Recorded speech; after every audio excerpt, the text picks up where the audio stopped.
Well, hello there, all you trail monsters. How we doing today? Johnny, you still out there?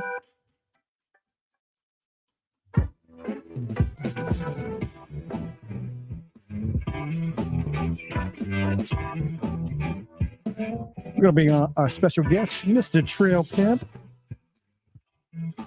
Here we go. Once he gets settled in, he's moving around.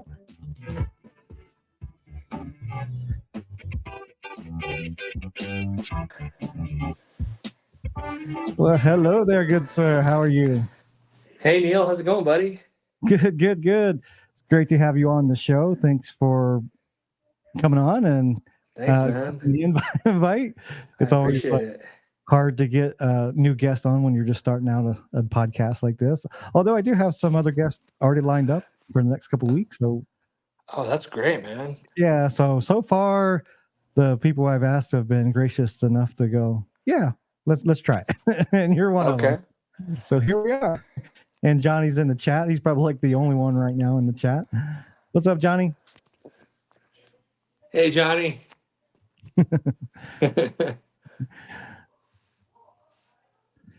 So, Maddie, tell us a little bit about yourself. Well, so what do you want to know? Just- Well, okay. General question, of course. Right. Mountain biking. Like, how'd you get into mountain biking?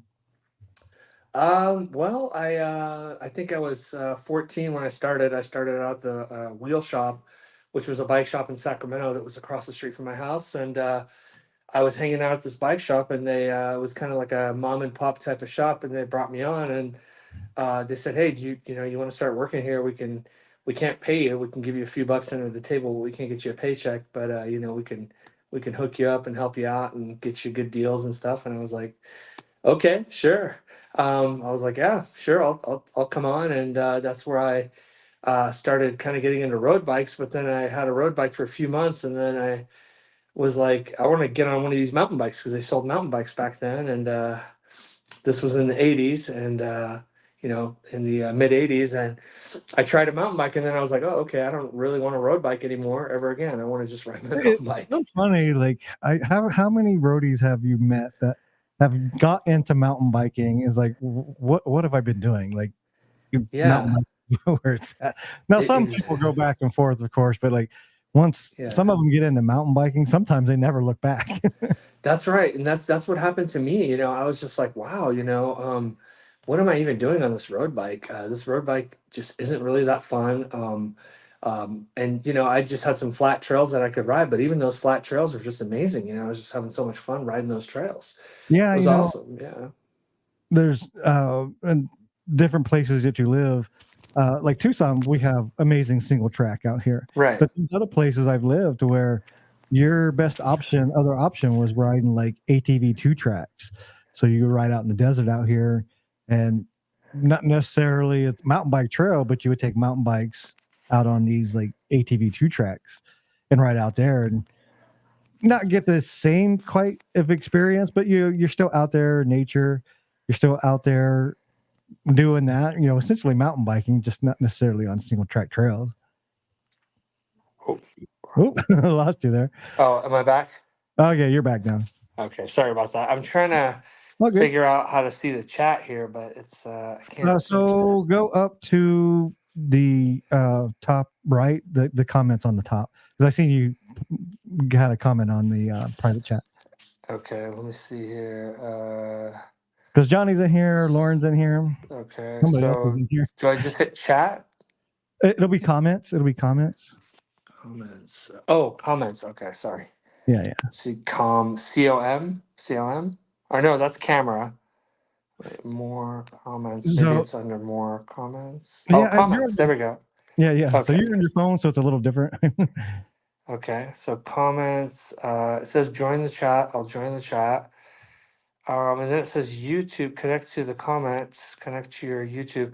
If I hit connect, it goes somewhere else. So. Oh yeah, I think you have to be logged in on your YouTube account for. Oh. Yeah. Okay, it's okay. Well, hi Lauren. Hi Johnny. Sorry. And I, if something like pops up, I guess like I popped it up on the screen right here. You can see it, right? Yeah, if Okay, yeah, something I can see important that. yeah, Perfect. yeah. So I can pop it up and bring it up there Right on. if we need to. Right on, man. Thanks. Yeah. Yeah. Yeah. So, mhm. Yeah. In this program, yeah, you have to be either logged in to whatever. I only have it set up for YouTube right now.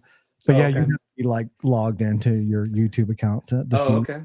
comments. So like everybody that's in is logged into their account. Okay. Okay. Yeah. So Okay. what tell us where you hail from, or at least where you're at now. Well, I'm originally from Sacramento, California, so that's where I was born. That's my hometown, and I love Sacramento. Super proud to be from Sacramento. It's my pride and joy, and I just absolutely love Sacramento. I'm a city boy at heart, and Which is yeah, I'm a country boy. country boy. Okay, I grew yeah, up on I grew up on a farm. So mm-hmm. Okay, okay, I yeah. live in the city now, so I relate. Right, right, right. And Sacramento back then was kind of a cow town. Everybody would always make fun of us and say, it's a cow town. And Yeah. when I grew up in Sacramento, it was a city, but there was a lot of country around there as well too. So yeah, it's kind of a little bit of both. So yeah, I grew up in Sacramento. My dad owned a kosher style deli, a New York style deli that he bought from this guy that in the downtown plaza in Sacramento, and it was a New York deli, and it was very super successful, like line out the door. That was our family Nice. business, and yeah, thanks. We had, it was like going to Cat's Deli in New York or something like that. It was amazing. They had corned beef. We had corned beef pastrami, all kinds of specials, Nova lox and cream cheese. We made our own bagels. It was just a breakfast and lunch operation. And we bought into this place, and we're like, kosher style deli. We don't even know anything about this. And I mean, I was a little kid, but my dad just took it on, and he killed it for like 15 years. We had a Yeah. very, very super successful deli that had a line out the door. I mean, this was the downtown plaza in downtown Sacramento, which it was an open plaza. Old Sacramento was over here, and then the downtown mall was over here, and this was just like a little downtown plaza. There was a Macy's on one end and Wine Stocks on the other end, and there was two places to eat. There was Carl's Jr. and then our place, yeah. So and it was full of state workers. So all day, during the week, there'd be a line out the door, state workers coming to Nice. get sandwiches. We had fresh baked bread, corned beef, house made corned beef pastrami, fresh baked cookies, all that stuff. So it was a really cool family business. And then, unfortunately, they came and took the business over, and they built a big mall, like a humongous mall over there, and so that put us out of business, and so that was kind of the end of that. And so that's what I grew up in was the family, restaurant family business for many, many years. And I was taking on a lot of responsibilities at the deli. And then my parents ended up leaving the country. My parents ended up going Really? to, yeah, my parents ended up moving to Canada. And Okay. so I was like, I want to stay here. And so I ended up just going, man, do I stay in Sacramento, or where do I go? What's the next move here? And so back in that at that time, I was a big skier and snowboarder. So my dream was always to live in Tahoe. And I Yeah. was just like, okay, well, I went to American River College, and then I was like, man, this isn't really going to work out. I need to move to Tahoe. So I moved to Tahoe in 1991, and I had a two-wheel drive truck, two-wheel drive, rear-wheel drive truck, which is the worst Oh, possible car you yeah. could have for the Growing snow. up in snow, yeah, I feel you. Yeah. And so I moved to Squaw Valley Ski Resort, and right above the post office at Squaw Valley, um, there was two apartments. There was a three-bedroom apartment and a studio apartment. So I moved into a two-bedroom apartment with two other roommates, and we would rotate. We One person would be in, two people would be in rooms, and one person would be on the couch, fold-out couch, and then we'd rotate. And that's what we did. And we paid dirt cheap rent, and it would snow, and we were literally like walking distance to the lifts, and we had cheap like junker bikes. We'd get our skis and pull them over our shoulder with our ski boots and ride our bikes over to the ski lift, and we'd go ski all day. And the roads would close, and the mountain would just be empty on powder days. We'd go out and just have so much fun because we were just right there. Yeah, yeah. You couldn't get in, you couldn't get out, but we would just be right there. And that's kind of the first couple of years. I didn't have a running car, so I would always hitchhike to Tahoe City to Oh get man. groceries, and yeah, and so I relied on friends to get rides and stuff. And so I was young, I was only 18. And yeah, I had a great time. Squaw Valley was the epicenter for all of the extreme skiers.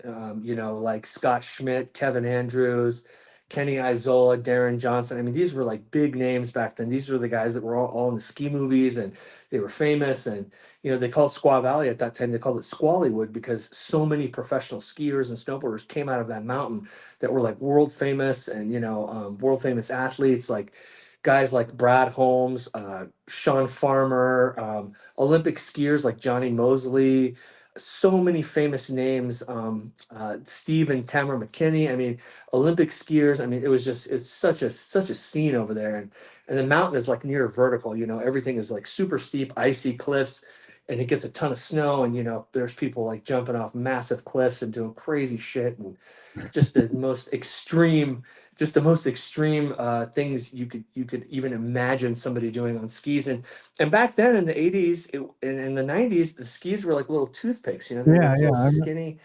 Yeah, they were like, I I don't even never know how they did.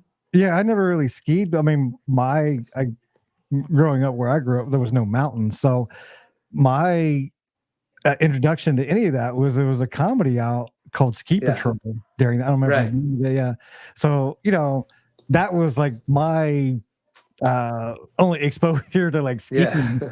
Right, right. I do recognize some of the names, because you watch sometimes the Winter Olympics. So, like when you mentioned some of those names, like okay, I remember some of those names from back then. Yeah, yeah, yeah. So that's kind of what I was all about. I was all about living the passion, and free skiing, and I was out skiing every day. I was out skiing and snowboarding every day and having fun. And after a while, I was like, man, these skis really suck. They're so skinny. They're so terrible. Like I can't get over the mountain. So I went and bought a snowboard, and I fell in love with it. My first snowboard was a K2 Fat Bob, and I was like, wow, this is so much better. The boots are soft.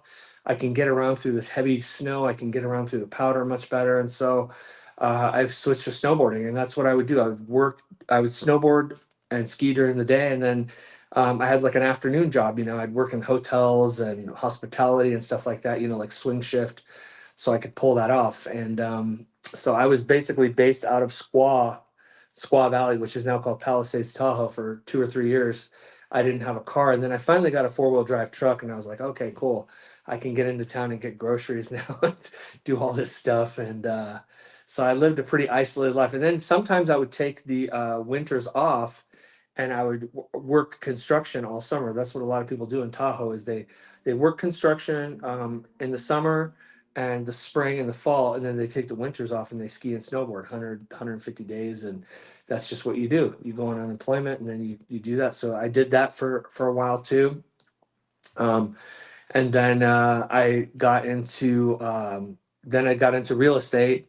I started to do real estate in Tahoe, and got into that. And I worked for a company called East West Partners, which is a real estate and development company. Oh, okay. And yeah, and they built a couple golf course communities in Truckee. One was called Old Greenwood. The other one was Gray's Crossing. One was a Peter Jacobson private resort. Then the other one was a Jack Nicklaus signature golf course with, the private clubhouse and all that stuff. And so, yeah, I got into real estate and development over there. And my office was in the village at North Star. And And I know you uh, talked about North Star in the chat a lot. yeah, yeah, that's my home base basically. I had a career at North Star for 15 years in real estate and development, and we built out the village at North Star, which is like a massive mountain village. There's all shops and bars and restaurants and downstairs, and there's an ice skating rink, which is a roller skating rink in the summer, live music, and then there around the village there's condominiums, studios, one bedrooms, two bedrooms, three bedrooms. There's even a penthouse up at the very top that's like 6,000 square feet Oh that has wow. over $1 million of furniture. You push a button and the blinds go up automatically, owned by a guy Mhm. named Kent McCarthy, an entrepreneur. And so I was kind of involved with that type of thing. Um, and I had a long career over there, but then come Oh, sorry. Come 2008, the real estate market tanked. So I owned a Yeah, home in. I remember. I Remember remember. that? Yeah. That was awful, man. That was awful. And I didn't it didn't affect me, but it affected uh, tons of people that I knew. okay. Yeah, that whole housing bubble thing was, yeah. Oh, it was awful. I was I was sales manager at East West Partners for Tahoe Mountain Resorts Real Estate sales, and I had a cush job. I had a salary, which was a really good salary. Plus, I got commission too, and Oh, a nice. lot of tips and kickbacks, and I was really good. I had a house in Tahoe City. I had a really nice car. I was dressed up every day in a golf shirt and slacks, and I was going into the office selling real estate, giving tours, doing favors for like rich people and stuff like that. And then it all just came to an end one day. They just, the company tanked and it went out of business. They filed for bankruptcy, and that was it. It was the end of that. So I lost my job. I lost my house. I blew out my knee. I Oh, mean, it was just everything that could go wrong went wrong. So, yeah, I ended up just with zero, and I had to reinvent myself. I was like, man, what am I going to do? So I was on unemployment for a couple of years, and I was just like, man, I got to figure something out here. And so I got into technology, and I was like, oh, okay, well, this is something I kind of like. And I went on as a junior over to a technology company, and I started learning it, and I was like, okay, well, this is something that I can do. This is something that I could do. So I learned on the job. I went to school and started doing that, and now I've been at that same job for since basically I think like 2010, 2011. I've been at the same company. We're a real estate valuation company, like an AMC, an appraisal management company. And we yeah. also, yeah, we do data and analytics. We basically design and build valuation products for financial institutions, for banks, and we sell those products to the banks. We also have an appraiser and broker panel that we send out to do appraisals and BPOs, property condition inspection reports. We even have a product that we invented called the Modern Appraisal. Um, it's called the data collection of modern appraisal. So instead of an appraiser going out and doing an actual appraisal of your home, we built a phone app, and they just go out, they take pictures, and they do everything on the phone app, the sketch, everything. And it's basically a cheaper version of an appraisal, because an appraisal usually costs 500-600 bucks to do. These we give our agents like maybe 150 bucks, and they maybe caught, we charge the bank maybe like 300 bucks for them. So it's a cheaper version of an appraisal. Yeah. Um, And I've had so to have a couple houses appraised, and it's not always cheap, so. it's not always cheap. Yeah, yeah, exactly. So if you want to get a full appraisal, you're going to get charged 500-600 bucks probably is the going rate. I believe, or it was. I don't know what it is now, but I started getting into that, and then now I've been there so long. I teach classes there, and I teach people how to do what we do there. I do like little trainings, and I'm what my title is subject matter expert. I'm an SME for so so I kind of talk methodology with people. I tell people, hey, this and do Which this that. is one of the reasons I want to have you on the show, is like what we said earlier backstage, is you seem to know a lot about a lot of stuff in both mountain biking, motocross, Yeah, skiing, snowboarding, all right. that. Thanks, And man. I will say, I want to ask before we get off of it, is so you when you got into snowboarding, that was pretty much a new thing at that time, right? It was. Snowboarding was around since the early 80s, and that snowboarding kind of evolved in Tahoe. So, snowboarding was invented by a guy named Jake Burton Carpenter, and Jake from Burton Snowboards. He was from the East Coast, and but the scene really started popping up in Tahoe in the early 80s, in the early to mid 80s at Donner Ski Ranch. So Donner Ski Ranch was the only place that allowed snowboarding, and back then it was guys like Don Zabo, who I know you've seen Don Zabo, and some of Which Don is is funny. I was just talking to Adam Mock about an uh, hour ago before the podcast, and he had mentioned Don Zabo. yeah, yeah. So it was guys like Don Zabo, Damian Sanders, Chris Roach, those guys. They were like legendary snowboarders back then. Sean Palmer, Sean Farmer. It was those guys. They had a whole scene going at Donner Ski Ranch, and snowboarding. They were anti-snowboarding. But then come the mid 80s, in the later 80s, 87, 88, that time, Damian Sanders came onto the scene, and he was the highest paid. He was buddies with Zabo and those guys. He was with that group. Damian Sanders was the highest paid snowboarder back then. He was dating, he was married to a penthouse pet, and he was making $5,000 a month as a professional snowboarder. He was one of the highest paid athletes in the world at that time. And back then, snowboarders and skiers didn't even make any money, and this guy Yeah, was yeah. making a fortune. And from what I understand, since you were back at that scene at that time, Right. and this will all relate kind of back into mountain biking here in just a minute. Yeah. So from what I understand, and I've seen old clips of interviews about these traditional old time skiers had problems with snowboarders in Yes. certain parks poaching the hills, as they would Yes. say. And they thought for whatever reason that these Mhm. snowboards were way more dangerous Oh yeah. and all that stuff than compared to the traditional skier. Say, Mhm. can you since you were kind of part of that world back then, can you kind of elaborate? And Oh, we'll absolutely, get back to mountain absolutely. biking here in just a minute. No, absolutely. Yeah, no, that's a really good question. I know a lot about that. So back then, yeah, skiers hated snowboarders. Snowboarders were more like the misfits, they were more like the skaters. It was like the Yeah, yeah. punks, the baggy pants and the vans and the, smoking pot and drinking beer and And smoking I cigarettes always on the hill. kind of equate it to skiers as more, I don't know, I, I don't know what the better word for it is, but like maybe came from a little more money. Um, Yes, yeah, yes, you know what I that's mean? right. And then where like these skater kids that are in snowboarders, they didn't quite fit in with that in crowd. And I know that's No, not all skiers back then, but I'm just going by some of the old interviews I've seen from back yeah. then and Oh kind of yeah. this snobbish, like these guys that they were interviewing, they were kind of like, they seemed kind of like these snobbish skiers didn't want these like snowboarders on the hill with them. That's exactly right. That's exactly right. Most of the skier kids that lived at Squaw Valley at that time, okay, Squaw Valley was a ritzy place that rich people lived. Tahoe is a ritzy place that rich people live.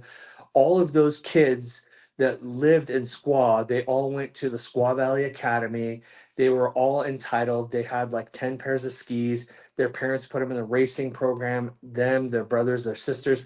They'd pay thousands of dollars for all these skis, all this equipment, and these kids would be out on the ski hill in their little tight suits racing, and they were so against the whole snowboarder scene. And the snowboarder scene was kind of rough back then. It wasn't a whole lot, it wasn't very big. But then once guys like Damian Sanders and Sean Farmer and Palmer and those guys came onto the scene, people were saying, "Wow, you can do some crazy shit on these snowboards." And I actually had a friend named Chris Phillips that I went to high school with in Sacramento, and he was a really good snowboarder. And he was doing some crazy back flips, front flips, just doing crazy tricks, launching massive cliffs, and just doing stuff that those guys were doing. But he wasn't even sponsored, and he was just a regular kid, like he was. Back then, it was more neon, like everybody was into like the neon clothes Yeah, and like stuff, and really the colorful clothes. colorful. Yeah. Yeah, yeah, the mullets and all that stuff. And so it was a little bit different. It was more like day glow, the day glow scene. So that's kind of what it was. But And I'd yeah, even man. see like Mhm. where they wouldn't even let these snowboarders up on the lift. They would actually have to hike up in They'd some have to cases. hike up. Yeah, yeah. Yeah. Snowboarding was a backcountry thing back then. So Squaw Valley allowed it, but Alpine Meadows didn't. And to this day, the only ski resort that doesn't allow snowboarding is Alta in Utah. Alta is skiers only, and Snowbird next door, which is a massive resort, they allow it. Everybody allows it. Alta is the only place that doesn't allow snowboarders, which Do you think there's a reason why? I have no idea. I mean, this is modern times. You can't, I mean, that's like old ideology, all that hate, all, rich, the rich, spoiled rich people that hated the snowboarders in that scene. And oh my God, you're a snowboarder, you're a punk, you're a nobody. Yeah, that's, it's 'Cause I crazy, didn't man. know if like there was technical reasons, whether it have to be with the snow, the type of snow, the design, all that. Sometimes I don't know. It's not my world, so you're kind of more the expert on it than me. Well, thanks, man. I appreciate that. Yeah. Well, see, the thing was, yeah, as far as the technical part of it goes too, these skiers were skiing on little skinny toothpicks and these long ass skis that were 200 millimeters long or centimeters long. I don't know what it was. It was massive. These little skinny toothpicks, and they're just kind of doing these little turns, and then a snowboarder would just come by and put the snowboard sideways and just push it sideways, and in like the time that you would do 10 turns, they would just do one and go right past you. Yeah, And I yeah, think it was really intimidating for people to see that. And just to see what that did. And it was the ultimate powder tool. Like on a powder day, you'd see snowboarders like, coming down the face of KT22 at Squaw, just flying, boosting cliffs. And the only people that could do that on skis back then were like guys like Jeff McKittrick, Shane McConkey, Kent Kreitler. These are other big names that were turned into ski legends after the days of Scott. In the 80s, it was like Scott Schmidt, Kevin Andrews, Tom Day.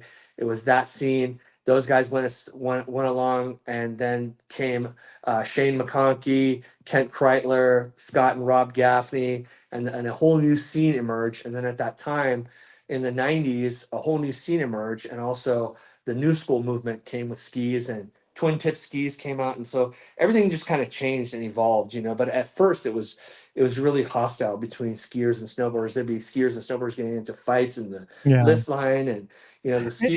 it's Mhm. I've not been in this modern mountain biking scene for a long time, but Yeah. you've been in it longer. Have you seen?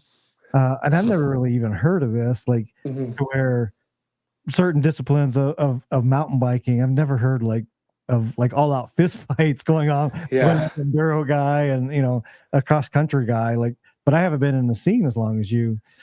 Yeah. Yeah, I mean, I haven't really seen the only now the only thing that I've seen that relate to is e-bikes versus non-e-bikers. I haven't really seen cross country riders clash with enduro riders or trail riders or anything like that. It seems like pretty much everybody that's out on the trail gets along and they do pretty good.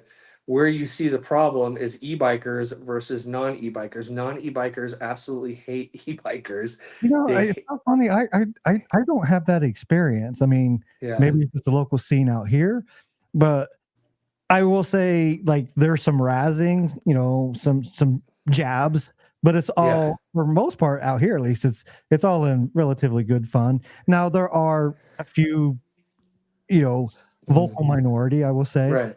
that just for whatever reason just absolutely hate them. But for the most part, like from my experience out here, it's more just razzing, your fellow mountain bikers, like, oh, you got an e-bike, like, but Yeah. in reality, is like they ride an e-bike for the first time, and like, oh, this ain't so bad. This is pretty much Well, like a mountain bike. yeah, exactly. I mean, I like both. I like all bikes. I think if you're on a cross country bike, if you're on a gravel bike, a road bike, whatever, I like all the bikes and I think they're all great. Me, I lean more towards the gravity side of things.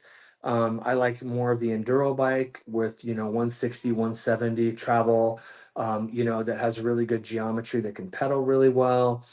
um and and it descends like a downhill bike, and that's what I've been riding this past several years. But there are guys that are lighter weight riders than me, that are skinnier than me, that really like cross country bikes. They like trail bikes. They like shorter travel bikes, and they love them, and it's and they shred on them too. They jump them. They take them to the bike park. So it really just depends on, I think, who you are, what you relate to as far as being a bike rider, and your weight and your style of riding, and just what you like to do. And I don't think there's a lot of animosity between e-bikers and non e-bikers, but there definitely is I've noticed. I'm a new e-biker. I'm new to the e-bike scene. I got my e-bike in November, so Yeah. this Oh, is cool. all pretty brand new to me. Yeah, I think you want to pop it up here. Is Yeah, that that's you got what. there? Let me go back to it. That's the That's it right there. Yeah, yeah. So yeah. Go ahead. I'm sorry. What were you saying? what e-bike is this? Okay, so that's the 2024 Canyon Torque On E Freeride bike. It's 180 millimeters of travel. It's a mullet. It's a full carbon frame, and it's the only Category 5 e-bike currently on the market that's actually that's classified as Category 5. Category 5 means that it's designed and engineered for big drops, downhill bike park, massive jumps. Like you could basically ride Rampage with this bike, Oh, it geez, that's crazy. yeah, it's very overbuilt. If you look at the rocker link on that bike, that rocker link is a massive oversized rocker link. That's a type of rocker link that goes on a downhill bike. The design of that frame, where the shock placement is and where the rocker link is in that rear end of that bike is almost identical to the YT2S Core 3.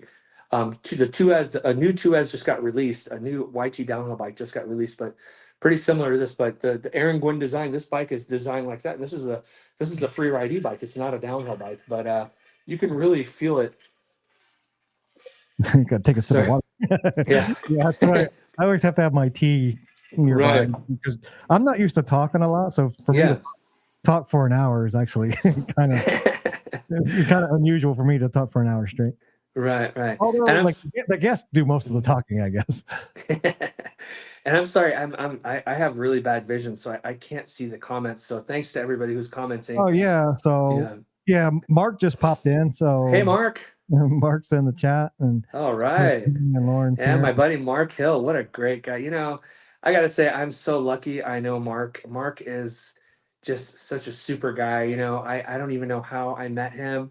Somehow I connected with him, and one day we met up at Snow Summit and we exchanged numbers. Like a link between so many mountain bikers from East Coast to West Coast, man. That's right. Yeah, he's just a great dude. He's just such a cheery, fun, happy guy. And he's so big into this mountain bike scene, and he's progressing so fast. Being that he started in 2020, and I mean, he's like a professional mountain biker now. I mean, if you watch some of the jumps he does and some of the guys he rides with, like, Jesus, he's riding with Steve Caballero and Don Zabo. I mean, these guys are like legendary riders, legendary skateboarders, snowboarders. I mean, Don Zabo is like, he's like a hero to me, Steve Caballero, is like my hero. And this guy's like friends with these guys, he's riding with these guys all the time. He's out at Sky Park. He's known up at Sky Park. He's a medical executive. The guy's basically a pimp, he's got it made, He's a real pimp. and I can't believe what he's done. With mountain biking in this short period of time when he's come onto the scene. He's a COVID biker, and look at how much he's progressed. I was my buddy Hunter that owns SpokeX Bike Co. He came up to North Star a couple years ago, and we hooked up with normal MTBer, Sebastian and his brother Andreas, and we were riding at North Star. We had a great day, and I was talking to Hunter about Mark, and Hunter was talking very highly about Mark, and he was like, man, he's just such a great guy, and he got Destin Cantrell into mountain biking, and I think he got another professional athlete into Drew Brees. Drew Brees, yeah, I know. Yeah. That was one of the first videos I think I ever saw of Mark. It came across my feed, the video he did with Drew Brees, I think. Yeah. Between him and I think him featuring Joe Colorado Kid on his podcast really like pushed the algorithm for me towards him. And then, I've met him in person a couple times in Sedona, and we've hung out. And that's awesome. That's awesome. What a cool dude, man. I really like Mark a lot. And so lucky to have him as a friend. He's such a great guy. I'm hoping that. It was funny. I was telling you, I was talking to Adam Mock. Yeah. About an hour before the podcast, and he was like singing Mark Hill's praises as well. So, Mark, you got a big fan club out here, buddy. Absolutely. Yeah. What a great guy. I'm so fortunate to be a part of the Segment podcast. And I really look forward to the Segment podcast, Mountain Bike QA. And now this, now your podcast too is so cool to have. I do more of the smaller podcasts where I'm in my own community. I don't really go outside of the community, every once in a while. I've seen you on, of course, Mark's and Johnny's, and I'm not sure if I've seen you anywhere else, but I know you're always in, those two guys' podcasts, Oh yeah. They're, both of them are up and coming, man. They might be, that's right. The next Joe Rogan of mountain bike podcasting at some point. Yeah. And what's funny is I was out bike riding one day with my buddy Jacob Valenzuela. He's a Straight Line MTB. Have you ever heard of Straight Line MTB? Yeah, of course. Great guy, great guy. He rides. He's from Auburn, California, so he's not too far. He rides with a couple of guys, Raphael and Frank, and that's his crew, and they ride in Auburn.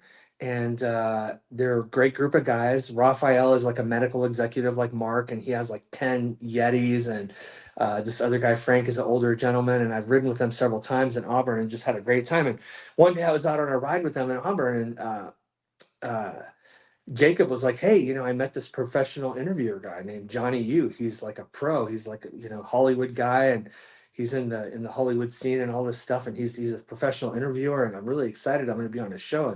And I was like, "Oh, okay, cool. I'll watch it." And then I watched it, and I was like, "Oh, I love this show." And then I was like, "Okay, I was hooked." Yeah, Johnny's a funny guy. You really Oh is. man, He that's cracks it. me up. That is a great He's just a podcast that he goofball, but has. I hopefully I'm going to try to get out to Sky Park in July, and hopefully if he's out Yeah, there, I'll get to meet him. yeah, I would like to do that too. And Lauren, she Oh cracks yeah. me up. Like some of her comments in the chat, like she cracks me up, man. She's funny. Yeah, she's good. She's definitely got a little bit of a She got a little uh spice to her. she's got a little spice to her. Yeah, yeah. She's not afraid. I like that. She's very bubbly and yeah, energetic. So I'd like to meet Johnny and Lauren in public and in person. Yeah, Unfortunately being a guy that lives over here and oh hey Marty, what's up, dude? yeah. What's up, There's Marty? Marty. So yeah, I Yeah, love Marty. yeah. It's a little hard, like for even me, to get up like to where you're at. But I will say, one place I would love to ride, and it's kind of like maybe a little bit in between us, is Sure. Snow Valley. That's Oh like my my style God. of riding. So I'd You love know, to get out there. That appeals to me more than Snow Summit, which I'm sure probably. dude, you know what? Snow Valley. That picture that you have of me sitting on the chair, that's Here, it. I'm gonna bring it up here. I'll Yeah, bring. pop it up. Yeah. So right here. Okay. So that's me right there sitting on the chairlift at the Appreciation Center at the top of Snow Valley. And you can see it at the top. It says Is that Snow Valley where you is. take a picture or something just on the chairlift, like the mock chairlift or something like? Yeah, Yeah. exactly. There was a couple dudes up there that took a picture of me, and I was so stoked. And so that's the Appreciation Center, and it overlooks an area called Bear Canyon. It is the most gorgeous view you've ever seen in your life. It is the mountains of Southern California. When you're driving up to Big Bear um, from the valley floor, it's just the most incredible thing. I feel like I'm on a different planet. I think Southern California is the most beautiful place I've ever seen in my life, and the riding out there is just incredible. I'm really envious of these guys, that are over there. But So especially, Mhm. how long would it take you to drive to Snow Valley? Oh gosh, with as much as we stop, probably 10 hours. Yeah, I think yeah, we would stop a lot too. I think yeah. somewhere around that for me as well, maybe Hmm. 8-9 hours, something like that. If you're Okay. stopping, 9 hours probably. I think Yeah. for me, because I live on the southern east side of Tucson, so like Okay.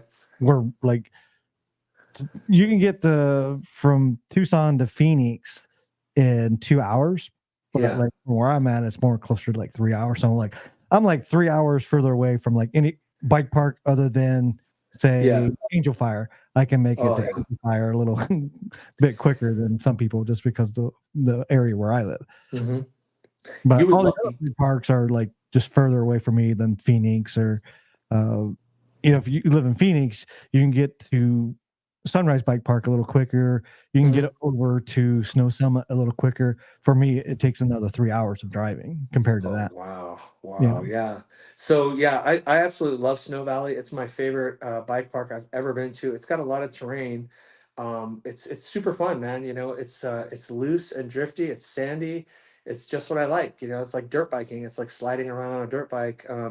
I get the same feeling as when I'm, on a Honda 250 or a 125, and I'm sliding around in the dirt, on the track. It feels That's what I feel like when I'm at Snow Valley. I'm like, wow, this feels like dirt biking. This is awesome. I'm drifting, I'm sliding around and having fun. And my son absolutely loves Snow Valley too. And there's another picture of us too. If you bring that one up, there's me, my son, Okay, so that's me and my son with professional mountain biker Dylan Stark at Snow Valley. Oh, that's Dylan Stark. Okay.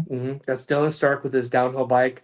We saw Dylan Stark one day at Snow Valley, and he's like, "Hey, come ride with us," and it was great. We had a great time. We hung out with him and his friends and his crew, and he was there with his van, and they had a tent set up in the parking lot, and they invited us over, and we hung out with them. They're just a great group of guys. And Snow Valley, I think, is it's his favorite bike park or one of his favorite bike parks. He loves that place.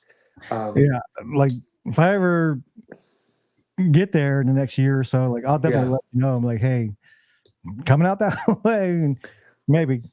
Please Yeah, do, yeah. yeah, I because to get mhm. up to some of the other parks, like up where like you're at, like that'd be more of like a 14-hour drive for me. Like I Oh, think to yeah. get up to like Sacramento area would be probably like at least a 12-hour drive. Oh, absolutely, absolutely. Yeah, yeah, Southern California, man, Snow Valley, and so that picture, yeah, it's incredible, man. And that's me at I think that's me at North Star right Okay. there. That's the picture that I And this picture here, there we go. okay, so this picture right here is from 2015. So that's the original YT headquarters in Reno, Nevada in Okay, I 2015. remember you talking Mhm, about this on Mark's podcast about the whole mhm, YT Reno scene that ended up in yeah. San Clemente, San Clemente San eventually. Clemente, uh-huh, that's right, that's right. Yeah. And so as you can see on the window there, they've got YT Industries logo and also Census Scripts. So that's me in the middle doing the little shaka thing, the bald guy with the shirt, that's me. And then on my right hand side, that's Brad Howell. He was the warranty manager for YT. And then on my left side is Howie Zink. That's Cameron Zink's older brother, professional rider Cameron Zink. And Yeah. then next to Howie Zink is Cameron Zink, mountain bike legend. Um, so the Zink brothers are really good friends of mine, and they started YT Industries. They brought it to the United States, and it was a franchise. It was YT Industries. It wasn't YT USA. It was YT USA. It wasn't YT Industries USA. So they were a franchise, and Cameron Zink at that time was the chief executive officer, and his brother Howie Zink, I think, was the director or something like that. But they both owned it, and it was a little shop. It was a little kind of a hole in the wall type place, and they had a little showroom, and they had the YT2S, they had the Capra, the Jeffsy was just coming out back then. They had a dirt jumper, and then in the back they had a warehouse. And this was before Aaron Gwynn, won all of his medals and stuff. And it was a little small operation, and it was a locals operation, and they had a locals deal. If you came in and you purchased a bike, they didn't charge you tax or shipping if you were local, and they would build it for you, and they talk to you. And that bike that you saw right there, that was the 2015 YT Capra. Very, very good bike, incredible bike. So that particular bike right there, that's the 2015 Capra. It had the two braces on the frame, and that bike at that, now we're talking 2015, right? That bike in 2015, I paid $3,000 for it. Oh It wow. will, yeah, it was an aluminum frame, but the aluminum was so well designed. The rocker link was so well designed. The virtual four link suspension was so well designed. The geometry was way far ahead of any other bike. It came with top shelf RockShox suspension. It came with a SRAM X1 build, DT Swiss 1900 wheels, Raceface Atlas bar and stem, Raceface Atlas crank. I mean, this bike was loaded, dude. This bike would have been 6 grand at that time if you want. You couldn't even, get something that high end. Wow. And it was just, yeah, it was a 27 only, but it was just one of the funnest bikes, probably one of the most inspiring, legendary bikes that I ever rode in my life. I fell in love with that bike, and so they had a Jeffsy at that time too. The Jeffsy hadn't come out yet. It was like a secret. They had the Jeffsy 29. It was 140 front and rear, and they had one in the office. It was Howie's, and Howie let me take it home for a few days and ride it. And I was like, dude, I was like, this Capra is where it's at. I love this bike. I just fell in love with the Capra. I was like, it climbed better than any bike. It descended better than any bike. It was funner to ride. It just felt so much. It really felt different. And the original Capra aluminum version, when compared to the Santa Cruz Nomad at that time, was way far ahead of the carbon fiber Santa Cruz Nomad. So it really changed things up. They shook up the industry. Now, here's the thing that people don't understand about YT, right? everybody thinks, okay, YT is like cheap bikes. They're on the market. They're here to close down bike shops. They're here to put everybody out of business. That's absolutely the farthest thing from the truth. YT supports bike shops more than anybody. YT is like, hey, we're here to directly sell you a bike so we can cut out the middleman and directly sell you a bike and give you a good deal. But we want you to go to bike shops and Yeah. get this bike assembled. We want you to go to the bike shop and get services and get this done. YT was the biggest supporter of white bike shops when they came to Reno back then. And they would send people over to Black Rock Bikes, over to High Sierra Bikes down in Reno, and they'd be like, dude, please take our customers. We want to give you business. We want to send our bikes over here. And the bike shops were stoked on it. And people would go in there and spend a lot of money. They'd buy shoes, they'd buy handlebars, they'd buy stems, they get their bikes, so YT was it was a very well liked thing. The bike shops liked it too. The bike shops were like, oh yeah, YT. Because YT was never like, hey, don't buy a bike shop bike, only go consumer direct. That was never their thing. Their whole thing was good times, fun, supporting local bike shops, giving people good deals, and they revolutionized the bike industry with their direct-to-consumer sales strategy, and that sales strategy revolutionized the bike industry. It really did. I mean, Just business in America, like you have to adapt to, it's capitalism. You have to, whatever business model you're using, that might not be how to do things these days. And it's, it's just how things go. Like whether, because direct consumer is a thing, whether it is yeah, in mountain biking or any other yeah, facet of that's right. sale, you know what I mean? So you as whatever company that you're running, you have to adapt to whatever situation that's presented in your business. That's exactly right. That's exactly right. And a lot of people started to follow. Canyon Bikes followed that same year over to the United States in 2015 and brought their products to the market. But Canyon was a little bit behind YT as far as enduro bikes, and YT is a gravity based company, right? So YT's whole thing is gravity. They like big hitting bikes. They like a lot of suspension. They need something that Yeah, as far as I can. know, they don't make like a cross country bike, as far as I know, right? Well, they do. They do. It's called Okay. the Izzo. Oh, It's a the Izzo, yeah. trail. I Yeah, thought it was more like a trail bike. Yeah. that's more like a trail bike, yeah. But what people don't understand about the Izzo too is that the Izzo has gravity DNA, right? So YT, what they do is they put gravity DNA into all of their bikes. If their bike does not go downhill good, they won't design it because Yeah. their whole reputation and everything they have all of their cards put on is gravity. Their whole thing is gravity DNA, and so what people don't understand about that Izzo is, that bike can do it. That bike can go uphill, it can go downhill. It's a good pedaling bike. It's a fun bike. And I was Dan, waiting on Johnny to jump in about his Izzo because I know he has yeah. one. So he's in Oh the chat. yeah. He loves his Izzo. What is he saying? I'm sorry, I can't read the chats. He loves his Izzo because Johnny has an Izzo. Oh yeah, yeah, yeah. No, he's got a great one. Yeah, that's a great bike, and I'm not surprised. Doesn't surprise me at all that he loves it. And my good buddy Johnnie U of SoCal, Urban Outdoorsman SoCal, he did a he's mostly an e-biker, but he did a video at Snow Summit, and he took his Izzo to Snow Summit. Now, Danny Uo SoCal, if you don't know this guy, I mean, they call him the caveman, right? He literally looks like a caveman. And I mean, he's a big dude. Yeah, he's like 6'4", 240 Okay. pounds. He's a big guy, and he rides really hard. And Danny took his Izzo to Snow Summit, and he cleared all the jumps on Party Wave, Large Marge, Tombstone, all of them. I mean, he was either clearing all the jumps or getting really close, and he was flying on that thing like it was a downhill bike.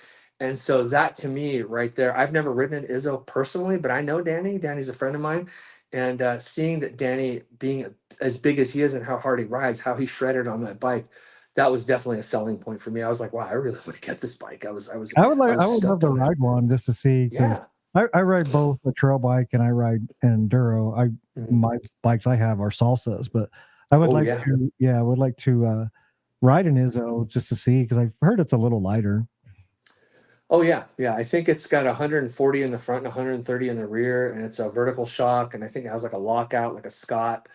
So it's a pretty legitimate bike, you know, and so where most companies, you know, are more focused on road bikes and trail bikes and cross country bikes, YT is on the other end of the spectrum. They had to actually downplay their travel. They started massive and they had to, like, you know, slowly go Yeah. down and go from downhill bike to, you know, to the Zepter, which is their gravel bike, and before that was the Izzo. You know, even that Zepter's got a little Yeah, bit of because not gravity DNA. every area like has mountains, you know, like we have Right. a 9,000-foot mountain here, but like over in Phoenix, I think probably the highest they get up is maybe 3 or 4,000 feet, which is still, you know, mountainous, but like there's other places that people ride that if they're lucky to have 300 feet of elevation, you know. Oh yeah, yeah, absolutely, yeah. So you know, yeah, it just depends. You know, it just depends on where you're at. Like Johnny, you know, he's in Virginia Key. By the way, Virginia Key. Oh my God, that place is one of the most amazing bike parks. It's a dream of mine to someday go to Virginia Key and ride. There was a guy. A few years ago that was a friend of YT USA, the franchise before it became YT Industries USA. That was, you know, a friend of the Reno office. His name was Blind Stuff MTB, and Blind Stuff MTB. He rode a couple Jeffsies and he did a couple unboxing videos. And I saw him riding out at Virginia Key one day after they had all those tornadoes and storms and hurricane, whatever it was. And I looked at that place and I was like, wow, this place is right on the beach in Miami. It has all these wooden features. It has all these like jumps. It has these drop. Like it just looks crazy, man. It looks like Sky Park. It looks like, and you could ride there, and then you can go out to the beach, and you can go chill on those, in that amazing on those white sand beaches that they have Yeah, in we Florida. gotta link up with Johnny, take us out there Yeah. riding, and then afterwards take us out on his boat. He's got a nice boat. Oh, that's cool, man. That's awesome. Yeah, I think you're gonna have a really good time, you guys. Yeah, I wish. Yeah, one day I'd love to get out there. I had a brother that used to live in Miami, so he's not there now, but we used to go down to visit him down in Miami once upon a time. And this was years ago that actually he worked on the speedboats for the original Miami Vice show. Oh yeah, yeah, yeah, yeah. I Yeah, remember that. I yeah, love that show. yeah, yeah, Crockett. Yeah. yeah. Crockett and Tubbs, right? Crockett and Tubbs. Yeah. Yeah, so he worked on the speedboats for that show, just as a basic mechanic and kind of Okay. router. But yeah, so I'd go down to Miami Beach, in Miami, or you know, to visit him and kind of hang out. Right.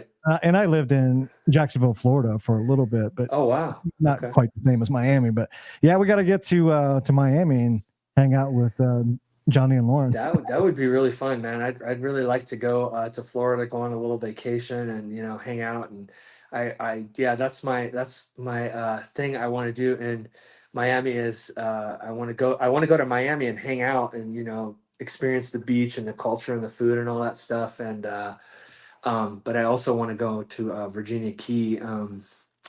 Yeah, sorry guys, I can't read your chats. I Yeah, so apologize. Lauren was actually inviting us. Yes, everyone's welcome out to Miami. So Mark is saying, okay, yeah, let's go. I want to go visit Let's Johnny go. and Lauren Yeah, good too. And idea. then, Good idea.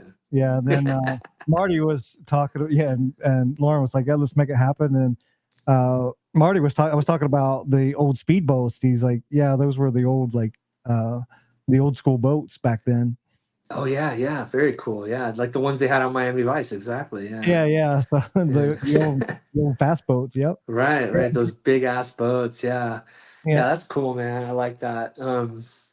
Yeah. And So, I'm hoping, you know, I believe last I heard, Johnny, I'm not sure if Lauren's going to be able to make it out to the Ride and Shine oh out at yeah. the park.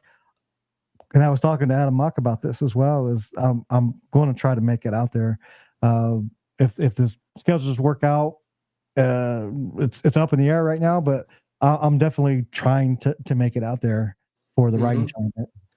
I am too. We missed out last year because we were actually in Palm Springs. We have a timeshare in Palm Springs, and my son was at the indoor skate park in Palm Springs, and he fell and he broke his hand, so we had to leave. Oh I was no. like, dude, I was like, come on, man, I want to go to Ride and Shine. I was like, can't you guys just hang out down here, you know? And they're like, nope, we have to go home. So I was like, You said it was your knee, right? oh, that I had surgery on? Yeah. So you're saying you're just getting back into riding. Is that going to be like an issue for? I mean, you could always just come and hang out and not necessarily ride. Well, I had a total knee replacement. I had a total knee replacement like 4 months ago. My knee was trashed from skiing and snowboarding. I had 5 ACL reconstructions and 2 bone grafts, and I had many, many surgeries, and I was fine. But then I just hit end stage arthritis like that, So I went to a really good doctor in Reno. His name is Dr. Eric Boyden. He's one of the best in the country. People come from all over to have it done. I had what's called a robotic assisted knee replacement, which what they do is they take a CT scan of your knee, which is like a roadmap, right? You do a what's called a Mako CT. They take a CT scan of your knee, and then they build you a custom implant, and they use a robotic arm to cut the bone and put the implant on. And I guess these new implants last forever. Um, Oh they wow. last a long time. Yeah, you have to take it easy for a little bit, but my doctor said, I should be fine to go to North Star and go out on the trail. I haven't been able to get on the trail quite yet. I'm a little scared.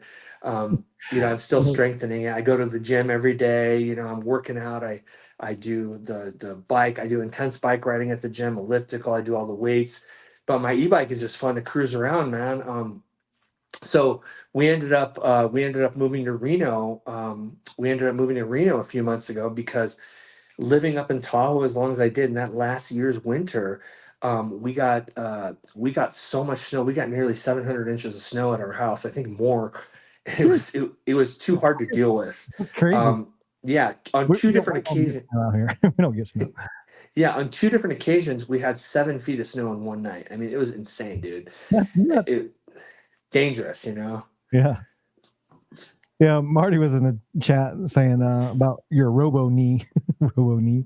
Yeah, yeah. It's And mhm. then before I forget, I think it was I think Johnny was asking like how close are yeah, here we go. How close are you to the trails that you're in your local area that you ride? Well, now being down in Reno, there's a lot of trails everywhere. There's a ton of trails in South Reno.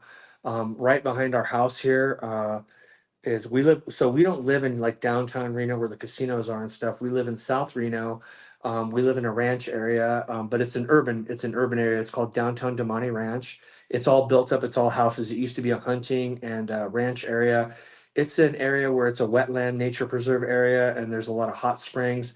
The street I live near is called Steamboat, so it's all like there's hot springs up in the mountains and stuff. But right back here, and it's all really flat here, and we don't get a whole lot of snow. Going from mega snow to like the lowest snow zone in Reno has been really great. Like where we live here almost reminds me of Southern California, almost like reminds me of living in like Temecula or something like Oh that. wow. Yeah. Yeah, it's very sunny and very bright. We got a nice big house down here in South Reno, 3 bedroom, 2.5 bath, 2 car garage. We have a nice backyard, good views of the mountains and trails everywhere. So there's right back here. I can on my lunch break because I work from home. My desk Yeah. is right back there. I just take an hour lunch and I get on my e-bike, and just right at the back of the neighborhood, you go up to the back of the neighborhood. There's a little gate. You go in through this gate, you get on this horse trail, and you go up and you go up the canyon, and there's a bunch of trails up there. Oh So I nice. can go and lap it a couple times, 2 or 3 times, and then I can bomb down and come back home, and I'm not even sweating or hot or anything because I'm on the e-bike. So Nice. Nice. Yeah, I'm and very then fortunate right now too, to where I live right next, like I was telling you before, some trails that we could ride from the house right to the mhm. trails. Although we are in the middle of building a new house Oh, right okay. now, Cool. which is actually kind of between two trail systems.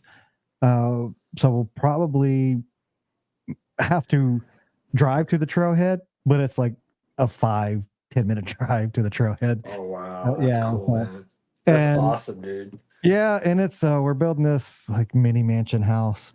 It's Awesome. yeah, it's 6 bedroom, 5 bath. So if Wow. somebody wants to come out and hang out with us out here in Tucson, let me know. Dude, that is awesome, man. That is awesome. Yeah. That's great, man. I'm really stoked for you. I can't you'll have to send me some pictures. Can't wait to see Yeah, it. it's yeah. Right now, it's just a bunch of 2x4 frames. It's not going to be done until closer to the end of the year. But yeah, Okay. yeah, Yeah, it's really different for me because me being a city boy, I grew up in the city, and that's where I was raised, was in Sacramento. But I moved to Tahoe when I was 18, and I lived up there up until just a few months ago. I was living in a mountain area. The last place that I lived in was in a ski resort area, and we had a little skinny road that went down to a dirt road that went to our cabin, and it was like, just if it snowed, it's like, forget it. You're not going anywhere. We were on a well, we were on a propane tank, we had septic, we had yeah, electricity, and we had high speed internet. But that's how I was able to work from home. yeah. And I was an office guy. I was going into the office for many years, especially when I was in real estate and development at North Star. That was an office job, man. You were in the office. You were, like, you were taking people on real estate tours. I was in the development office, taking people on the tours in the condos, trying to sell condos, hooking up agents, with different people, and giving people ups, so And Johnny's asking in the chat. He asked a minute yeah. ago. He's like, he wants to ride North Star. He's asking, do you know of any good trail guys out there in North Star? I think he's Yeah. referring to you. Yeah, me, I'm a good trail guy at North Star. You know, North Star. Uh, North Star has a lot of trails, right? So now let's say, for example, Snow Summit, right? Snow Summit has Party Wave, has Blue They have like Steel, they have like Turtle. 5 or 7 trails, something like that. Yeah, like 8 5, trails? 6 trails, something like that. Is Going Green. Yeah, I think there's like 6 or 7 trails. Now, uh, Party Wave used to be is a jump trail. It's a jump line and a jump trail. You could ride it before at any speed you wanted and case the jumps and get through it. Right now, Party Wave requires mega speed, no brakes. It has step ups. It's very different. You have to get used to it. Party Wave this year, when I was at the Trail Dogs event with my son. Party Wave was a pro line. They changed it. So I went to not Eric, Isaiah and Aaron, my friends, the Trail Dogs. Yeah, yeah. Very nice guys, by the way. Wonderful. I mean, I love these guys. Absolutely love Aaron and Isaiah. They invited me to come out to the Trail Dogs event, which MTB Allen was there, the Miltonator was there, some guys from Jensen USA were over there. The Who are those guys? I'm trying to think of them. They're like the Army guys, the retired veterans and stuff. Oh, are you talking about Death Before Dishonor guys, or I'm not sure. No, I can't remember what their names is. Their names are. They're. I think they ride out of Southern. Death Before Dishonor is a Northern California. That's Santa Cruz. Okay, That's Brian Gong's friend. So I know those guys Pierre, are Pierre, Pierre. yeah, and somebody else is in there too. I'm drawing a blank as well, but That's right. I've That's talked to right. Pierre on the phone before. We've had a long conversation. Okay. Yeah. So, but Yeah. yeah, Johnny was just asking about the whole, North Star Trail Guide thing. Yeah, no, it's great. North Star Is that who we're talking about? Bomber Crew? Bomber Crew. Thank you. Yes, thank you. The Bomber Johnny Crew. popped it up in the chat. Thanks, Johnny. Yeah, yeah. So the Bomber Crew was there. So many people were there. It was like packed. They had the Sessions Hotel. The Tumor Warrior. Zach was there. The Tumor Warrior. There were so many people there. Al, Rad Dad Official, not MTB Rad Dad, but there's another Rad Dad. Yeah. Rad Dad Official. Al, he's a friend of mine. Al was there. So man, this Trail Dogs event was so much fun. We met up with the guys at the Sessions Hotel in the morning. We got our tickets. We went on the mountain. We hung out with the guys. We rode. We had a great time. And then it started snowing and raining, so we had to kind of cut it short. And we went back to the Sessions Hotel to the room over there. They had like the lounge, and we were chilling. And they were giving away prizes. Riding Dirty was there with his little fancy camera, and his little 100,000. Brian was there. Ryan I Dirty. met Eric years ago. There was an event out in Prescott. Okay. So that's the local thing for most everybody else in the world would call it Prescott. But yeah. But anyways, they had like this mountain biking event out there, which it was the Prescott mountain bike festival. Right. I didn't know what it was all about. I don't even if I had been to Sedona at that point yet.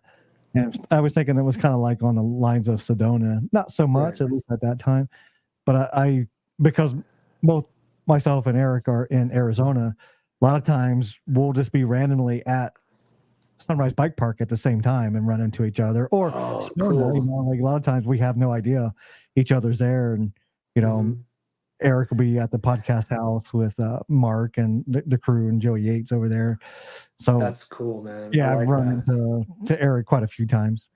Oh yeah, he's such a great guy, and in person, you know, most YouTubers I've met in person are very cool, very chill.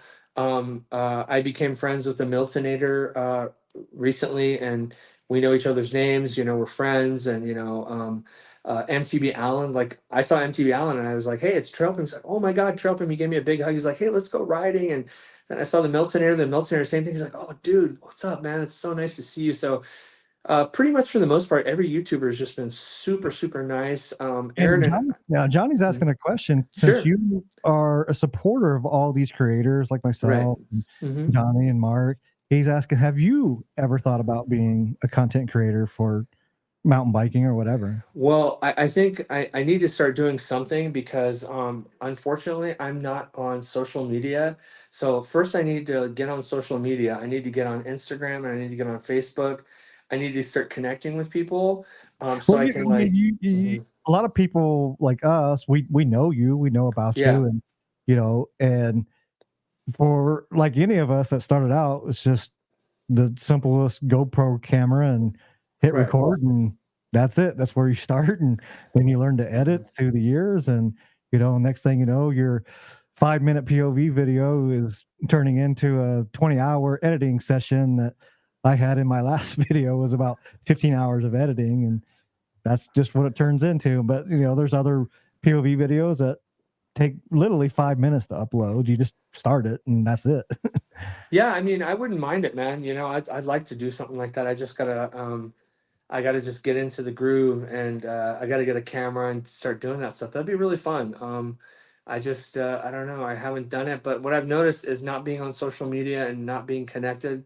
I'm missing out on a lot of friends and being able to connect with a lot of groups. So I think, yeah, I need to get a camera. I need to get on Facebook, and I need to get on Instagram Or and you start just doing even start, pictures yeah, and even just start with one. I mean, not yeah, that's all up to you. Like I just started, I think, on YouTube or maybe even Facebook to start right. because I think you seen my podcast with Travis Williams and met him, and next thing you know, uh, doing all kind of videos with them and getting connected to the mountain biking community. And now, like, I got guests that sign up to do the podcast show here that are international, that are over in Austria and Switzerland, that want to Wow, that's want awesome, to do the dude. That is show. so cool. Yeah, Yeah, so I was excited when I saw this. When I saw your, I was like, whoa.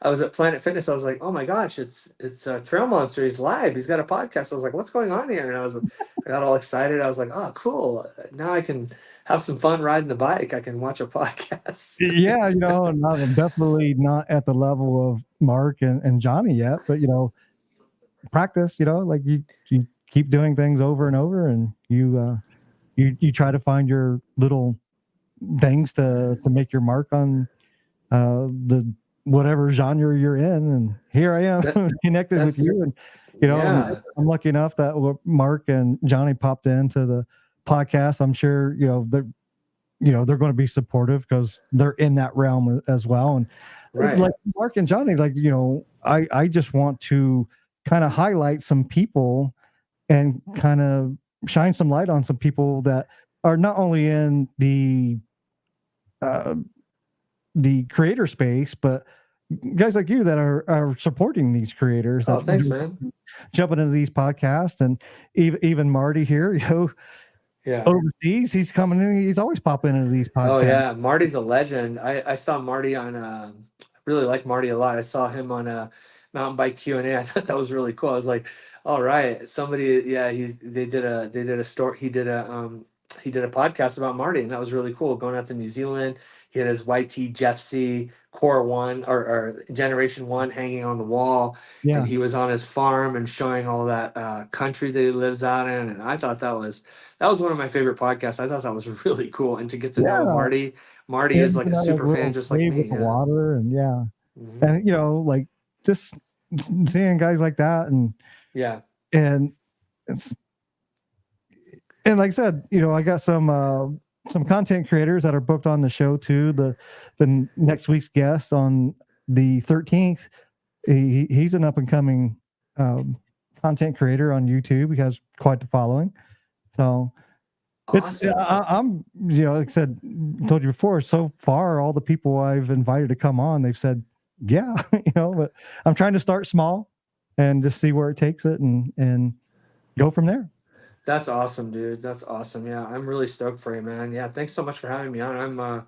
I'm really excited. I was super excited to come on board. And yeah, I never thought I would even be on a podcast. Mark invited me, and Mark was nice enough to invite me, and then now you. So that's super cool, man. I really appreciate it. And Johnny's making jokes over here, so What's he saying?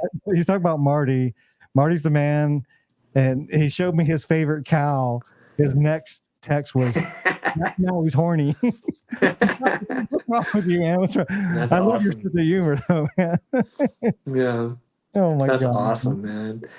Yeah, so lately I've just been on the e-bike, and that's all I have. And so I my son and I, we both have custom enduro bikes. And so I was trying to sell my enduro bike, and I had it on the market, and I was like, man, what's going on? I can't sell it, this, that, and the other. And then I was like, okay, I have an idea. I was like, I will take all of my upgrades from my custom enduro bike, and I'll buy an e-bike first, the e-bike that I want, and I'll take all the parts off of my customized pedal e-bike, and I'll upgrade the e-bike, and I'll upgrade my son's bike. So I took the Spoke X SX310 wheels and put them on my son's Ibis Ritmo, and then I took the bar and stem, top cap, bolt grips, saddle, pedals for myself, and put them on the e-bike.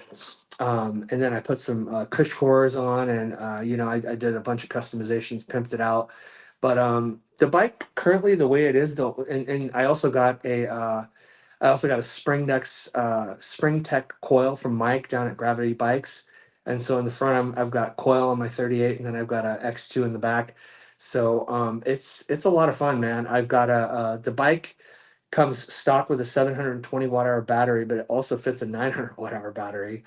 So massive, like, your battery just never dies. And I got the Shimano EP8 motor, which I'm totally fine with. And a lot of guys buy their e-bikes based on the motor, but not me. I wanted to buy a bike based on geometry and design and engineering. I wanted the bike that I wanted to get, not just buy it because of the motor. Danny U SoCal, he's a little different. He's a Bosch guy. He's only going to buy a bike with a Bosch motor. Now, e-bike Jeff was riding at Orbea too, and now e-bike Jeff is on Team Big Bear with Danny and Craig, MTB Raging. E-bike Jeff's on a decoy now, so some of them are going back and forth, and so I really like the Shimano EP8 motor. I love it. I think the decoy is an awesome choice. I think the Canyon is an awesome choice. And even the decoy that Steve Dorsey, MTB spokesman MTB, Yeah. even his, I thought, you know what, that's a really good bike, because when I was at San Clemente testing a couple years ago for a few days, I was over there. I rode that bike in the base model, and I was stoked on it, man. I was like, okay, this bike has 150 in the front, 140 in the back, and it was a shredder. I Nice. couldn't believe how good of a bike it was. I was like, I usually like a little more travel, but it was more than enough, and it was really and the new Decoy 29, the Core 4 that they have, they've really made it aggressive and turned it more into like a downhilly type bike. It's got a Fox 38, and it's got a RockShox Vivid air shock in the back. And so that's transformed that bike into more of a capable Well, all, Johnny, I have a question for you. yeah. And I got to make a correction here for anybody that happens to listen to this podcast on an audio only platform. I mentioned Johnny was saying about back towards we're talking about the cows. I guess the cow's name was Horny. He wasn't horny. I want to make a correction There we because go. if this ever goes on like an audio only podcast, what the heck is wrong with that guy? I guess the cow's name is Horny. I But like Johnny's it. question Yeah. is, how has the e-bike changed the game for you? Being an older rider, it feels like making rides last longer. Yeah. It's definitely been a game changer for me. It unlocked a level of riding that I just never expected. So when Danny and I met up at San Clemente, and I was testing e-bikes for a few days when I was staying at my uncle's house in Carlsbad. um, uh, Danny, of course, showed me all the trails over there and stuff. I mean, he's an expert. He showed me. I didn't even know what dog park was. He showed me all the trails. He took me on Car Crash. He took me on Ricky Bobby, Hole in the Fence, Sloppy Seconds. I learned all those trails. So Danny, thanks to my good buddy Danny U of SoCal, he showed me all that stuff. But when I got on the decoy, man, I was like, oh my god, what the fuck is this thing? It can climb up the steepest mountains that are like Mount Everest, and then Mm. it just goes down so good. It jumps, it does everything. It's playful, it's poppy. I just fell in love with the decoy. And James and Hunter, my buddies over at I don't think Hunter works at YT anymore, but I think James, I think his name is James Ackerman or something. Really, really friendly guy. He's like the manager or the team lead over there. They were really trying to sell me the decoy. They're like, dude, you got to get this thing. And I was like, man, I almost like, And I know I, Mark is on the decoy. You see his oh decoy yeah. videos a lot, and always Hmm. down YT decoy. And I'm gonna have to try one out, man. It's I'm in the kind of market to get one maybe this year. Are you not, you don't have an e-bike currently? I do not. I do not. Okay. Not because I don't want one.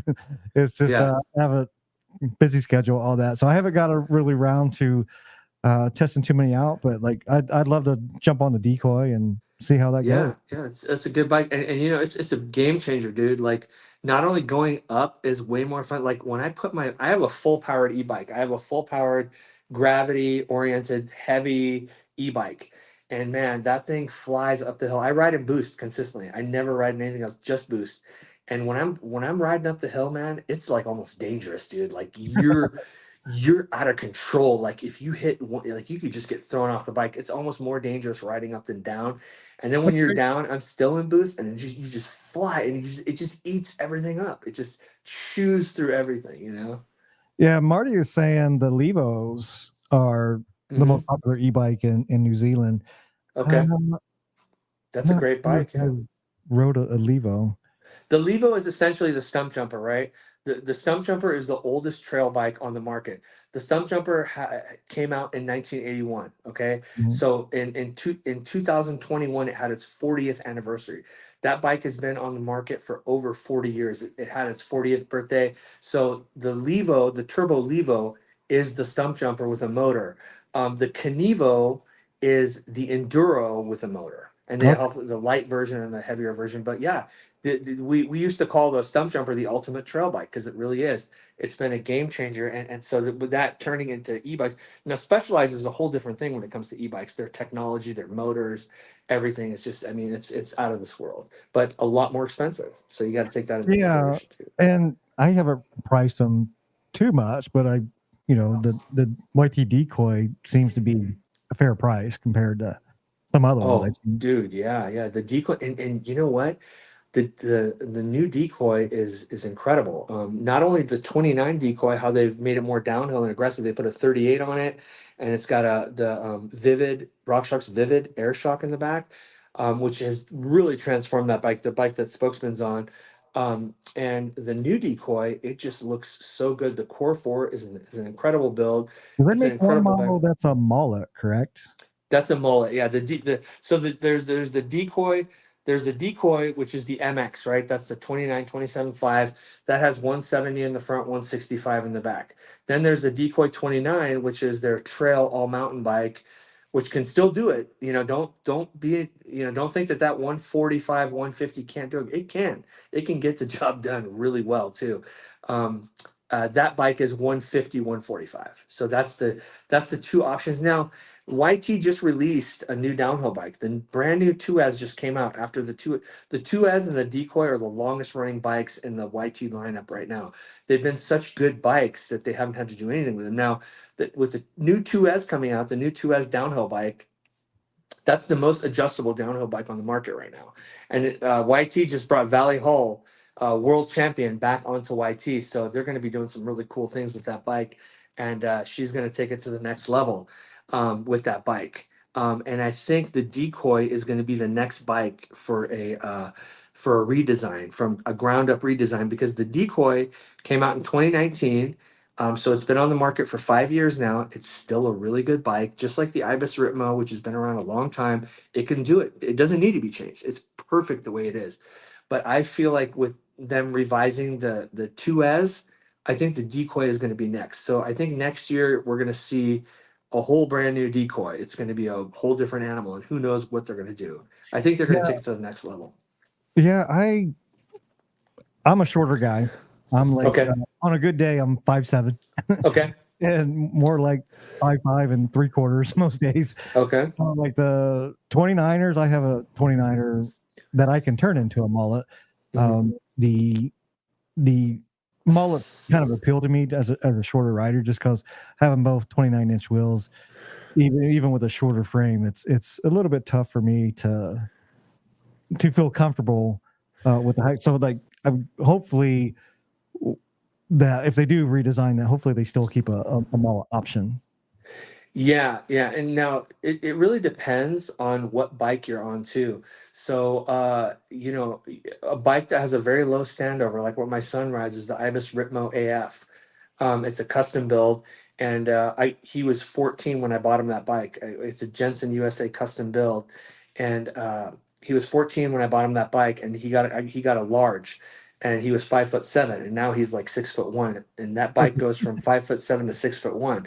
And when he was 5'7", he was launching that bike at North Star, and still to this day at 6 foot, 6'1". I think he's 6 foot or something. He's still launching that bike.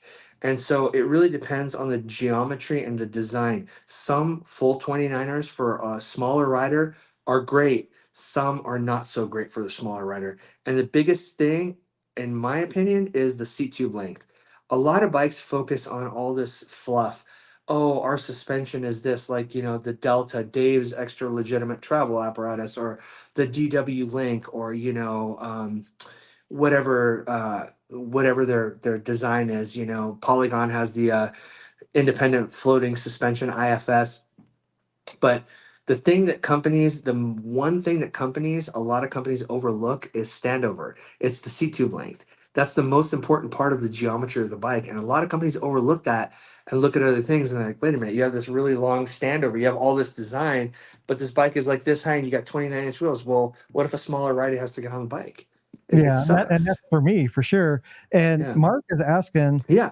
how did you get so much knowledge about mountain biking? Because he's saying like you could teach like a mountain bike history class in college about like you do have all this like tech knowledge, tech savvy knowledge about all these mountain bikes, and you can just nerd out on it, and that's what he's saying. That Marty's saying, yeah, we could go down this like rabbit hole of talking about bike technology and components and stuff.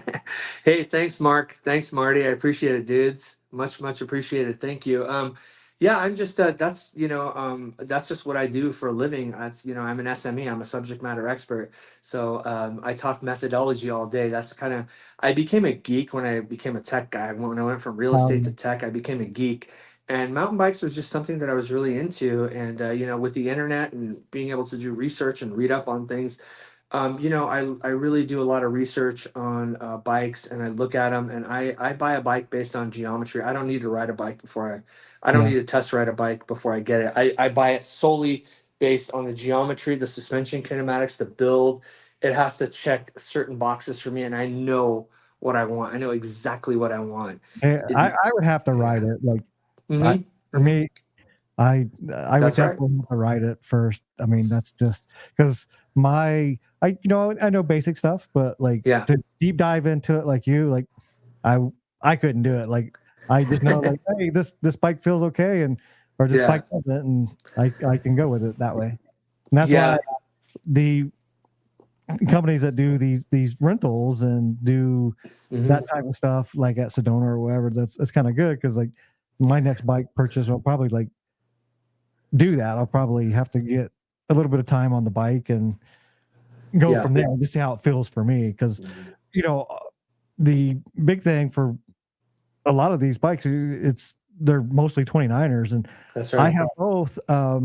And I can make my 29er to a mullet, which I'm probably going to, but I feel much more comfortable on my 27.5, to be honest. Yeah, 27.5 is awesome, dude. It shreds. I mean, 27.5 gets it done, man. 27.5 is a very playful in between 29 and 26, and it's a great front and rear option, you know.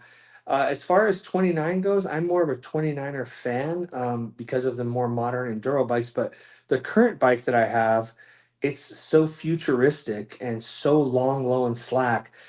You couldn't do it with the 29. It has to be a mullet. There's no Yeah, flip chip adjustability or anything. yeah. So I will say I do take my 29er down Mount Lemon because it is super slack. Uh-huh. Mount Lemon is super double black diamond trail technical, so you Right. do survive better on that. But I'm just not as comfortable with the height compared to, Hmm. um, the 29er. And before we get off of it here, Yeah. Lauren, I believe, is asking, and we ever get a chance to get with her. She's generally asking about your Yeah. appraisal evaluation companies because Yeah. she Sure. wants to know about a website or whatever she can go to kind of Yeah. investigate it. If you could. Absolutely. Yeah. It's called. I work for Clear Capital Valuations, and we're an offshoot of REO Network. So REO Network was the biggest searchable database for REOs in the nation, and Dwayne Andrews and Kevin Marshall, two guys from the Bay Area, came to Tahoe over 20 years ago, and they ran REO Network, and they decided to come into a ski town and open up this type of work for people who work and live in a ski town, because we didn't have that. Ski towns are mainly, you either have a trade, you're a doctor, you're a lawyer, or you're in the construction trade, or you work in a restaurant, or you work at night. It's like the ski bum dude, bro. It's a transient place, those ski towns. So Yeah, they brought this business over there, and they're like, hey, let's just hire a bunch of nice people and train people. You can go to school on the job. They train you, they teach you. You go to school, you get certifications, you can grow within the company. But yeah, we just do basically real estate valuation, data and analytics. We build valuation products and we sell them to financial institutions. We work with thousands of financial institutions. We invented the modern appraisal, which is uh, the appraisal that you do on the app where the appraiser goes out. Our technology is really superior to a lot of other companies. We have a system called Triple Check, which an appraiser or a broker submits a report on their end. Our technology scrubs it, but then we have valuation analysts look at we have rules that fire, and we have valuation analysts take the appraisal or the BPO report, and they compare it to the rules that fire on the computer, and stuff that comes out of our data, and we can deliver a good product or a good valuation report to the underwriter at the bank, and we don't get a whole lot of people giving kickbacks and stuff. So our technology is really it's like through the and, and, roof. and Lauren's asking, do you ever Mhm. work directly with realtors? I believe she's in Yeah. realty. We do, yeah. We have a real estate panel, yeah, exactly. All over the country. Real estate agents that are slower, that aren't doing so much business in real estate. They do what's called a BPO, or a property condition inspection, or a post disaster inspection, where you go out, you take photos, you do a report, you get paid some money for it. One of our biggest guys is a guy named Errol Laura. He's in Miami. He's in Florida, in Miami, and he does a ton of business for us. I mean, he makes thousands. He probably makes like $10,000 a month. You know, we give him so Um, much business. well, there Yeah. you go, Lauren. There, hopefully that answers your question. And we're coming up on about 90 minutes there, Mehdi. So, All right. anything that you want to close with, particularly in like mountain biking, and um, hopefully we can meet up in person, whether it's at Absolutely. Ride and Shine or Hmm. whatever. Like I said, I would love to get to Snow Valley and ride out there because that looks Oh like man, that's yeah, that would be awesome, dude. I would love to go to Ride and Shine. That's my goal this year, is to make it to Ride and Shine. Also, my other goal is to meet up with Mark and Joey over at Greer. I want to do a Greer day with those I would guys. love to go to Greer Hmm. and hopefully uh, ever meet up with Mark again over there at Ride and Shine or wherever. Yeah, I would love to ride those trails out at Greer because they look yeah, super super fun. and, Which and is, you would. Mhm. yeah, which is so funny because we have a Greer, Arizona here, Oh and wow. so it's actually where Sunrise Bike Park is at. It's actually in the town of Greer, Arizona. So when Okay. I talk about Greer, people get confused sometimes. Like, wait, Greer? Like you're like over in Arizona? Like, so it's funny because that bike park is actually in a little town called Greer. Oh, that's crazy, man. Yeah, that looks like an insane bike park. So, I've been to Angel Fire 3 times, but I've never been to Sunrise. But I would love to go, man. It looks Yeah, if you ever get a insane. chance to go, hit me up and I we'll will. we'll do the bike park tour out there because they're doing some good things out there, man. It's I'm trying to do some good videos and kind of prop them up as best I can as a small YouTube channel and trying to Yeah. sing the praises as much as I can because they're from where they were to where they are now, they are slowly trying to like be at an Angel Fire bike park type level. Oh yeah. We got obviously a ways to go, but they're making strides towards that, which Oh that's yeah. what you can do. It's, you That's know, right. you know, that's as long as they don't regress, they'll be well on their way. They're getting more and more traffic. Like Uh-huh. we used to have like uh 5, 10 riders out there. Like you might see like 15 riders out there. And there's some weekends now, like it's it's still not long lines, but you might wait 15, 20 minutes Oh versus wow. like no no waiting at all because like Yeah. it's just a testament Mhm. to kind of what they're doing and they're, putting themselves back on the map. Yeah. I mean, yeah. Definitely, man. I'd love to ride that place, and definitely if you ever get a chance, try Snow Valley and also Sky Park. Don't miss out on Sky Park because Sky Park is a really magical place. And I'll tell you what, I won't go too long into this, but I was down at the Trail Dogs event. So we did one day at Summit. We did one day at Summit with the Trail Dogs and all those guys, and then we did one day at Snow Valley with Dylan Stark and his crew, and then we did Sky Park with Mountain Misfits and Muzzy Matt, who's on Mountain Misfits, who's MTB Manny's friend, buddied up with us that day and showed us all around Sky Park. Um, what a great guy, man! I didn't even fucking know this guy, and we met up.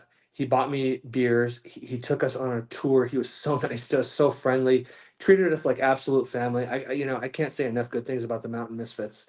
Just a great group of guys. But yeah, if you ever get a chance to go to Sky Park, dude, Yeah, when I went to I'm sorry, go ahead. What were you saying? yeah, I'm definitely as long as the schedule works out with work and all that.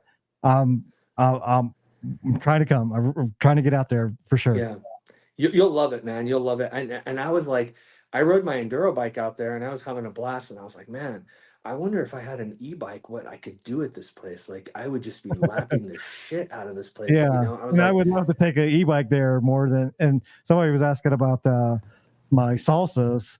yeah. Yeah, I just have the salsas because that's Hmm. what I could get at the time, Oh yeah. and he was asking if I would ever ride another bike besides a salsa. And of course, like if bike feels good, I'll ride it. I'm not, you know, Oh yeah. loyal to Yeah. just one brand. You really got to check out Sky Park. I mean, Sky Park. So check it out. So Sky Park, unlike Snow Valley and Snow Summit, doesn't have a lift, right? Right, right. It's you got to pay $60 to ride there. You got to pay $10 to go park. But I will tell you, it's worth every penny, and it's a magical place. It's a little Santa's village, Christmas village. They have an Yeah. amazing barbecue place, cookies.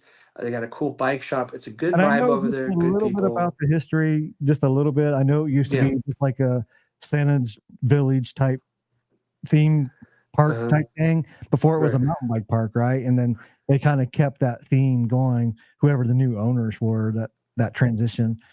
I think so. I think it's owned by a guy named Bill Johnson. If I'm correct, it's owned by a guy named Bill Johnson, and I think it's a family operation. I don't know too much about it, but if you ever go to Sky Park, and there's a run over at Sky Park. I can't remember what it's called, but you kind of pedal a little bit, and there's a downhill, and it's almost like you go or completely around the place, and there's this little like pond over there, and they have an apple tree.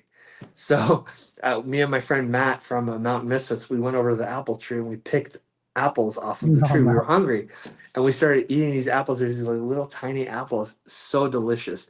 And Sky Park is like it's like a magical forest that will give you a feeling like no other. You're in there and you just there's just something about that place that really, really made me like it a lot. Now my Yeah, son didn't like it as much because he had to pedal, yeah. so he did 2 or 3 hours of riding, and then You- he went and started axe throwing and did all this other stuff, so he had fun too. Well, you just got to find a buddy that has a tow rope for that on the e-bike and tow you up. That's right. That's right. I got to tow them up. But man, Yeah, I was like, when I come back here, I can't wait to bring if I yeah, ever get an e-bike. At that time, I didn't have an e-bike, and I'm new yeah. to the e-bike game. So I was like, if I ever come back, it's going to be with an e-bike. And I just can't wait to, tear this place a new one with an e-bike. It's so much fun. All right. Thank you so much for being on the podcast. I can see the sun setting Yeah. behind you. Your room's starting to get dark. Let me switch Yeah. cameras here. For me, let me see here. This camera. Is it this one? Hey, and by the way, thanks to everybody in the chats. I apologize. I have really bad vision. I can't see my phone. So, if I'm sorry, I would respond to your chats, but I honestly, I can't read them. But thank you everybody for being in the chat and Yeah, and that's putting all why the cool I was chats in. reading out the chats for you as best I could. No, I appreciate it. And if I'm like exchanging numbers with somebody, I can't see the screen, so I have to tell somebody to do it for me. When I go to a restaurant, like if we ever exchange numbers, I'd have to have you put your number in. When I go to a restaurant, when I'm looking at a menu, like I can't see, I have to put my light on it, so I have really blurry vision. Getting old, I guess. Yeah, yeah. And I was saying, Mark popped up in your chat. He Yeah. said, "Yeah, that's right. Bill Johnson was the real estate and saw the park for sale, mountain bike that was poaching the trail on the property, and that's where the whole mountain biking part came from." Okay, yeah, I remember. So cool. Yeah, so cool. Yeah, Mark's like a big guy. He's a big deal over at Sky Park. He knows all of them, and he has the Somebody Ride and knows Shine everybody. event with Adam Mark, and Yeah, yeah, that's with Adam Mock. That's really cool, man. yeah. All right, thank you so much for being on the Thank second you. ever Trail Monster podcast. And Thank you, man. That was awesome. I want to say, anybody does happen to watch this now or later, if you happen to want to be a guest and get your story out there, let me know. I'll drop my email in the chat right here, and just let me know if you want to happen to be a guest on the podcast. We can try to make that happen. And I appreciate you, Nice. all your mountain bike knowledge and technology, Thanks, dude. and all the stuff when Appreciate we it. get on the podcast and they talk about various random stuff, and you seem to know a lot about everything. Well, dirt biking and mountain biking are my two passions. I was a dirt biker for many years, not a motocross guy, but I like, I can relate to guys like Don Maeda. I've known of Don Maeda. He was like my favorite journalist. Cyclocross News and Yoshimura. I can really relate to Yoshimura too. Big E. Like, I mean, that guy is like And I the just got a new set of Yoshimura pedals oh on my that bike, and I went on the second ride with them today, and so far so good. So far so good. they're incredible. Yeah, they're incredible. Good job, man. Congratulations. Yeah, that, and that's partly due to Mark and having Big E on the show, and really saying good things about the pedals. And I was looking for some new pedals for my bike, and So I Mhm. was just trying those out because I use those flats and I also use magnetic pedals as well. Oh, okay. I got the wife back in here like doing silly stuff. So I think that's her cue for me to, hey, you might want to jump off the podcast and pay attention. Hey, thanks, guys. It was really fun. Thanks for everybody in the chat. Thank you, Neil. I really appreciate it. It was an honor, man. Thank you All so right. much. All right. Thanks, Manny. We'll see you next All time. right. See you guys. Yep. See you Bye. guys. Bye. Bye.